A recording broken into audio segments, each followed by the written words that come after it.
Senado aprova projeto que garante a proteção de dados pessoais dos cidadãos. Microempreendedores endividados serão readmitidos no Simples Nacional. E a Comissão de Assuntos Econômicos rejeita o projeto que mantinha a multa de 50% para quem desiste da compra de um imóvel. Destaques desta edição do Senado Notícias.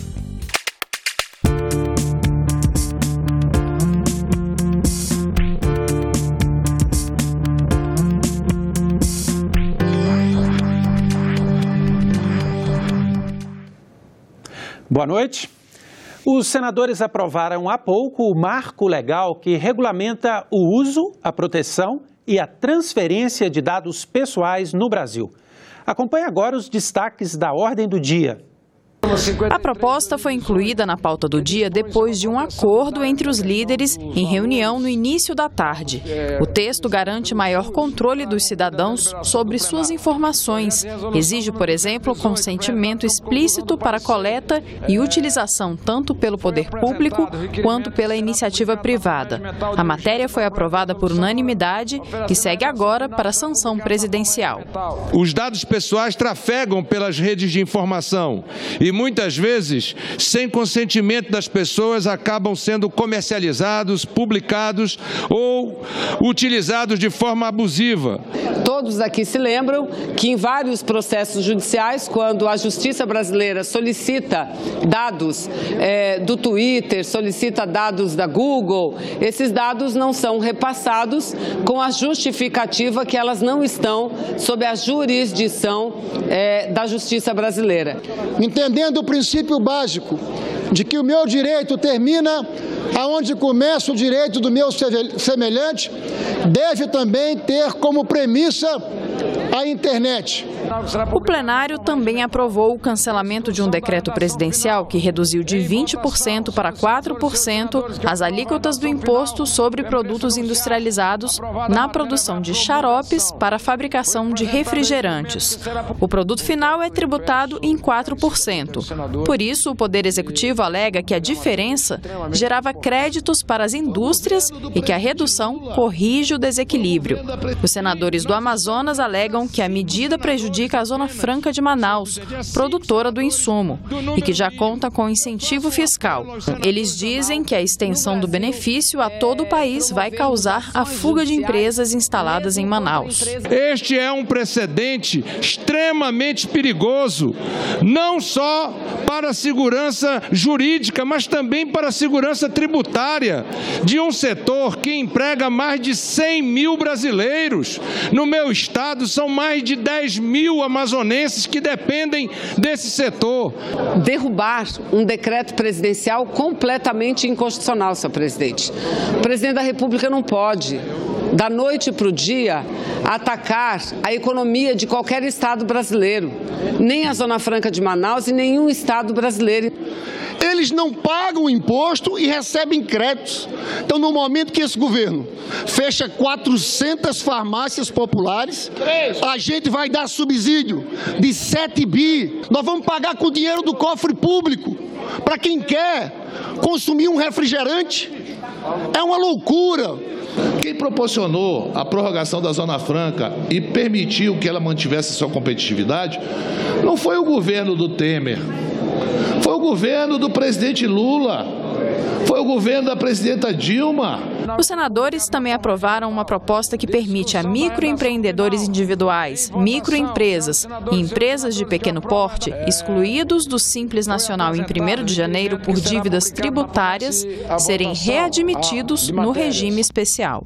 Vamos votar a favor para que essas 215.321 empresas possam voltar para o Simples, continuar pagando as suas obrigações, gerando emprego e que não tem nenhum impacto sobre a receita pública. É impressionante, quando se fala nos grandes, a discussão às vezes vai muito mais rápida do que quando se fala nos pequenos. E quando nós vemos o número de empresas no Brasil que geram emprego, são os pequenos os que mais geram emprego. Foram aprovadas as indicações de Otávio Henrique Dias Garcia Cortes para o cargo de embaixador na Bolívia e de Antônio José Ferreira Simões para o Uruguai.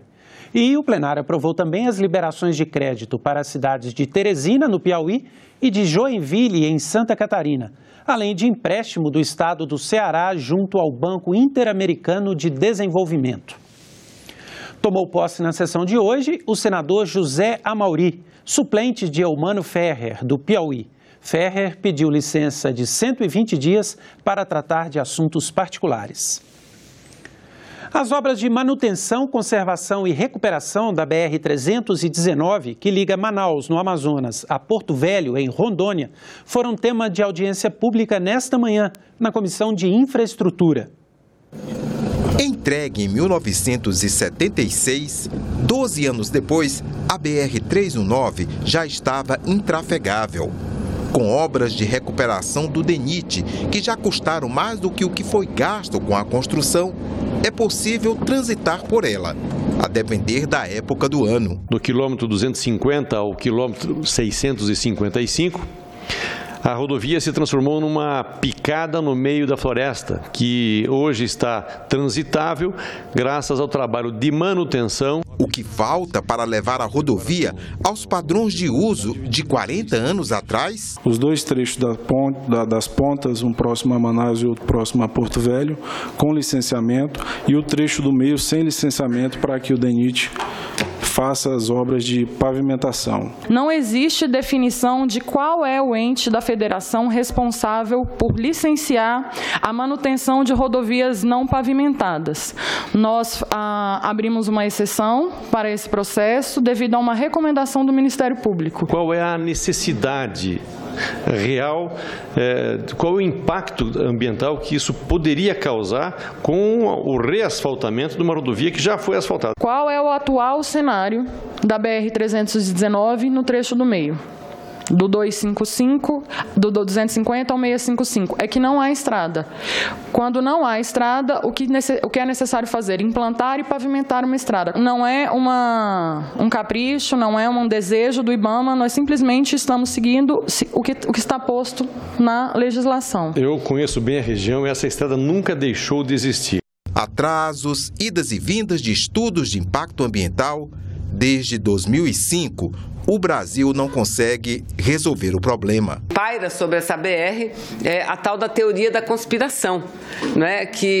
Por que uma BR demora tanto tempo para ser asfaltada?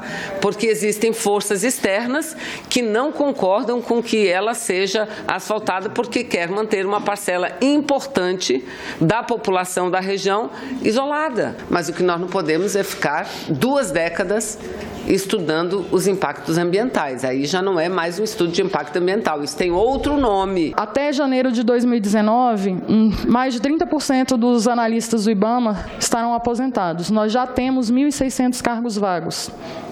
Então o Instituto está colapsando por ausência de recursos humanos. Nova audiência sobre a BR-319 deve ser realizada em agosto, para ouvir os ministros da área e os titulares das instituições envolvidas. A Comissão de Assuntos Econômicos rejeitou o projeto já aprovado pela Câmara que regulamenta multas em caso de desistência de compra de imóvel, o chamado distrato. Mas o assunto continuará na pauta do Senado nesta semana. A matéria voltou para a pauta após uma semana de vista coletiva aos senadores que questionaram o projeto que veio da Câmara dos Deputados. A proposta prevê que, ao desistir do imóvel, o chamado distrato, o comprador pague uma multa de 10% até 25% do valor já pago. Mas vários senadores questionaram o texto, argumentando que ele não traz segurança jurídica, que não diferencia o comprador do especulador e que protege mais as construtoras. Nós temos uma informação oficial de que 95% de todas as obras incorporadoras do país são entregues em atraso. 180 dias não tem multa nenhuma, quer dizer que se eu casei, estou esperando meu apartamento, 180 dias que já é permitido de atraso, normalmente 95% atrasa e eu fico pagando aluguel, sem que a dona incorporadora pague nada sobre isso. Aqui está sendo previsto uma multa, ou seja, a retenção daquilo que o mutuário pagou, em um caso em 25%, em outro caso 50%, mas na realidade não é isso. Os valores retidos, isso com exceção do valor de corretagem, com exceção. com exceção, e os valores que poderão ser retidos pelo construtor pode chegar a próximo de 80%. Isso não é pouca coisa. Como não há legislação sobre o assunto, o líder do governo fez um apelo para que o texto fosse votado com urgência. Eu queria aqui, no intuito de ajudar, dizer que considero emenda de redação bem-vindas. Eu acho que ajuda no processo de aprovação e de discussão, né? Vou estudar no governo essas questões para, na votação de plenário, eventualmente garantir algum tipo de veto que possa ser discutido nessas questões, como forma de ajudar a aprovação do projeto. Mas eu queria ressaltar a importância de aprovar esse projeto, porque esse projeto tinha que ter sido aprovado há 2 anos atrás.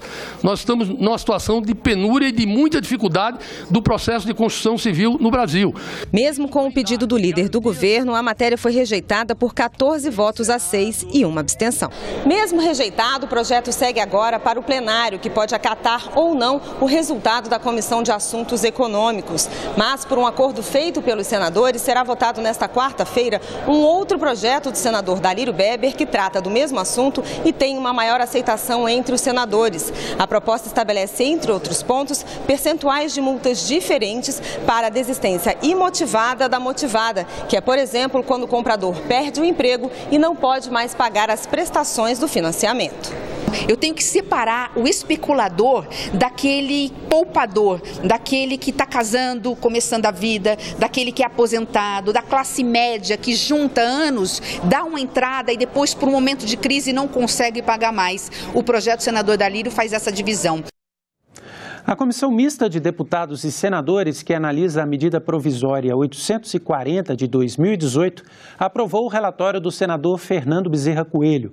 A MP cria 164 cargos para estruturar a área administrativa do Ministério Extraordinário de Segurança Pública. Esse texto complementa a MP 821, também de 2018, que instituiu o Ministério e apenas redistribuiu cargos que já existiam em outros órgãos do governo federal. A MP 840 deve ser votada agora nos plenários da Câmara e do Senado. Controle biométrico nos estádios para aumentar a segurança dos torcedores. É o que prevê um projeto aprovado hoje pela Comissão de Educação, Cultura e Esporte e que agora segue para a Comissão de Constituição e Justiça. As catracas deverão ser instaladas em estádios com capacidade superior a 10 mil pessoas.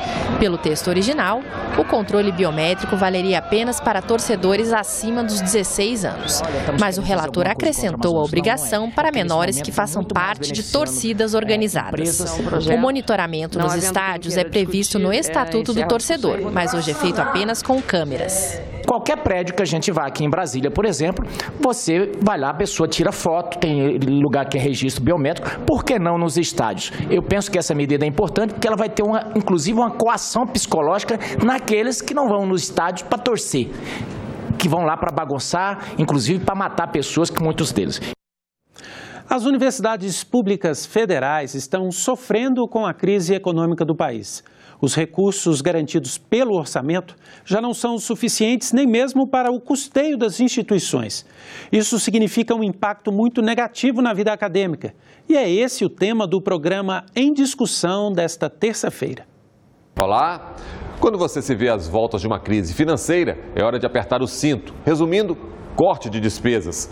Mas quando o arroxo orçamentário atinge em cheio as universidades federais, colocando em risco a inteligência, a ciência de um país. Nós temos docentes e alunos deixando o país, buscando oportunidades em outros países, em razão dos cortes acentuados no financiamento da ciência e tecnologia no país. Em qualquer momento da história, asfixiar uma universidade é suicidar ao país. Hoje, o orçamento das universidades federais, da rede de universidades e da rede de institutos federais correspondem a cerca de 60% do orçamento do Ministério. As universidades hoje já estão chegando em torno de 60%, 62%, 63% de estudantes cuja renda familiar é menor ou igual a 1,5 salário mínimo.